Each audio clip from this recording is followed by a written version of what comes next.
Arts కళాశాల తెలంగాణ రక్త మాంసాలతో నిర్మాణమైన arts కళాశాల ముందు చరిత్రలో 1965లో ఈ దేశ ప్రధానమంత్రి ఇందిరాగాంధీ గారు ఈ ఆర్ట్స్ కాలేజీ మెట్లనెక్కారు. ఆ తర్వాత మొదటి ముఖ్యమంత్రి ఈ ఆర్ట్స్ కాలేజీ మెట్లెక్కారు రేవంత్ రెడ్డి గారు.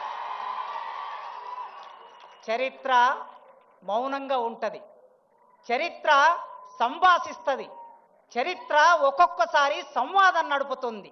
అలాంటి చరిత్రలో భాగమవుతున్న ముఖ్యమంత్రి వర్యులు ఎప్పుడో 25-30 ఏళ్ల కిందట గీతమ్మను ప్రేమించాడు, పెళ్లి చేసుకున్నాడు. కానీ ఈ మధ్య ఇంకొక అమ్మాయిని ప్రేమించాడు ముఖ్యమంత్రి గారు. విద్య అనే పేరు కలిగిన అమ్మాయిని ప్రేమిస్తున్నాడు. విద్య, వారు ప్రతి ఉపన్యాసంలో విద్య గురించి మాట్లాడుతున్నారు.